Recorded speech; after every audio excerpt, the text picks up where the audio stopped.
Assalamualaikum warahmatullahi wabarakatuh. Halo semuanya, jumpa lagi bersama Ustazah Nurul.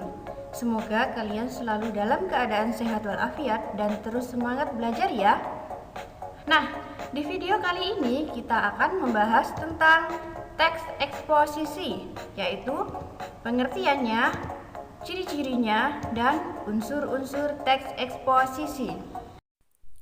Oke teman-teman, teks eksposisi yaitu bentuk tulisan atau sebuah karangan yang berisi penjelasan suatu pokok pikiran yang dapat memperluas pandangan atau pengetahuan pembaca. Sehingga teks eksposisi ditulis berdasarkan pokok pikiran atau gagasan seseorang terhadap suatu objek. Ketika pembaca membaca teks tersebut, maka ia akan mendapatkan beberapa informasi dari objek tersebut berdasarkan pokok pikiran atau gagasan si penulis. Nah, adapun ciri-ciri dari teks eksposisi. Yang pertama adalah ia berupa gagasan. Kemudian, teks memuat fakta.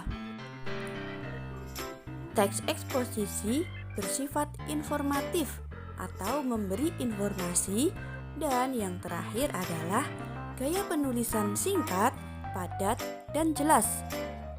Untuk tujuan penulisan teks eksposisi seperti pada pengertiannya, yaitu mengungkapkan sebuah gagasan seseorang terhadap suatu objek agar pembaca mendapatkan informasi dari gagasan atau ide pokok tersebut.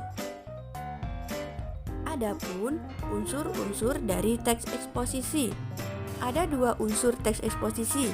Yang pertama adalah pendapat. Untuk pendapat merupakan penulisan yang berisi komentar, penilaian, saran, dorongan, atau bujukan berdasarkan pemikiran orang. Nah, yang kedua, dia berupa fakta. Fakta merupakan keadaan atau peristiwa yang merupakan kenyataan atau sesuatu yang benar-benar terjadi. Jadi, bukan suatu hal yang dibuat-buat, tetapi fakta itu berdasarkan suatu hal yang sudah terjadi. Nah, selanjutnya untuk bisa membedakan kalimat pendapat dan kalimat fakta, mari kita baca teks berikut. Pelataran wisata Pantai Bum sangat tidak rapi akibat parkir peziarah yang semrawut, sehingga menyebabkan Pantai Bum kurang diminati. Kalimat ini bisa saja berdasarkan suatu hal yang nyata, namun pada dasarnya kalimat ini hanyalah pendapat dari seseorang, karena ia berbicara seperti ini tanpa mengetahui apakah benar seseorang kurang berminat bermain di Pantai Bum karena parkirannya tidak rapi.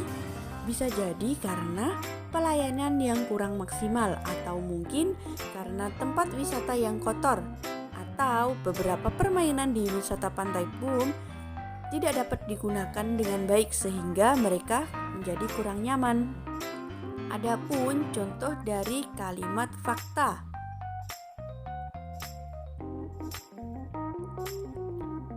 Pantai Bum adalah destinasi wisata bertema pantai yang ramah anak karena di dalamnya terdapat berbagai macam wahana, permainan yang menyenangkan. Dengan membayar tiket hanya 5.000, anak bisa bermain sepuasnya. Kenapa kalimat ini bisa dikatakan sebagai kalimat fakta? Karena dapat teruji kebenarannya atau tidak mengada-ngada. Selain itu, ia juga dibuktikan dengan kalimat dengan membayar tiket hanya 5.000, anak bisa bermain sepuasnya. Jadi, si penulis menyebutkan hal tersebut berdasarkan fakta.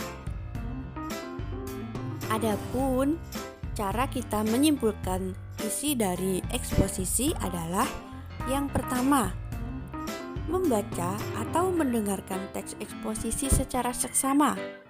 Kemudian, kita bisa mencatat isi pokok teks eksposisi.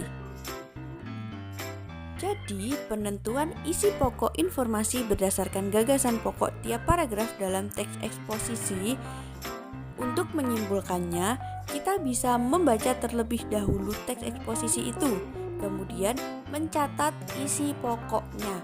Isi pokok adalah permasalahan apa sih yang sedang dibahas dalam teks tersebut.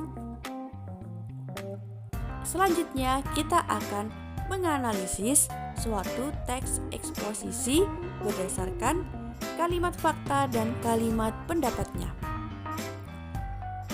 Bisa kalian baca kalimat atau contoh teks eksposisi tersebut?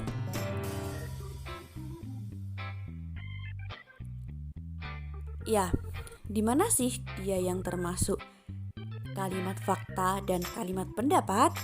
Yang pertama, fakta. Ziarah sudah menjadi tradisi terutama bagi umat muslim. Benar tidak? Ya, benar adanya. Yang kedua, terdapat 9 wali yang tersebar di berbagai penjuru kota tertentu, terutama di Jawa Timur dan Jawa Tengah. Benar sekali.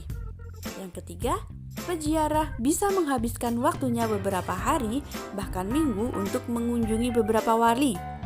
Ketiga kalimat tersebut merupakan kalimat fakta karena dia ditulis berdasarkan keadaan atau kenyataan, tanpa mengada-ngada atau menambahi kalimat tersebut. Selanjutnya adalah pendapat. Yang pertama, banyak pihak yang menyatakan pendapatnya bahwa ziarah merupakan perbuatan musyrik karena harus berdoa di depan pemakaman. Dan yang kedua, menurut mereka paling utama dalam berziarah adalah mendoakan surga untuk penyebar agama Islam, bukan berdoa untuk hal lainnya. Kenapa hal tersebut dikatakan sebagai pendapat? Karena ditandai dengan kata menyatakan pendapatnya atau menurut. Selain itu, kalimat ini termasuk kalimat pendapat karena dia berdasarkan pemikiran dari seseorang yang menilik hal yang fakta, tetapi belum tentu hal tersebut benar-benar terjadi. Cukup mudah kan untuk membedakan kalimat fakta dan kalimat pendapat? Oke, untuk menguji pemahaman kalian, silakan kalian buka link berikut. Ya, setelah membuka dan mengerjakan link penugasan pembedaan antara kalimat fakta dan kalimat pendapat, kalian bisa membuat desain infografis keragaman budaya di Indonesia.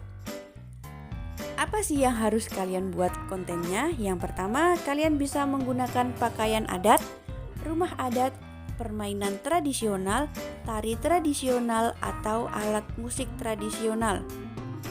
Silakan diamati contohnya, kemudian silakan kalian membuat sebuah desain infografis di mana desain tersebut berisi tentang informasi konten.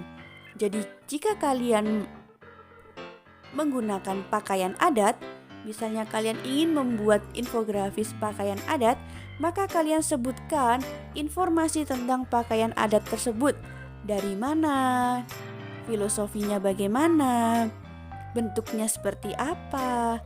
Kembangkan dalam sebuah desain infografis informasi-informasi tersebut agar ketika orang lain melihat desain kalian, mereka bisa mendapatkan suatu informasi untuk dijadikan acuan.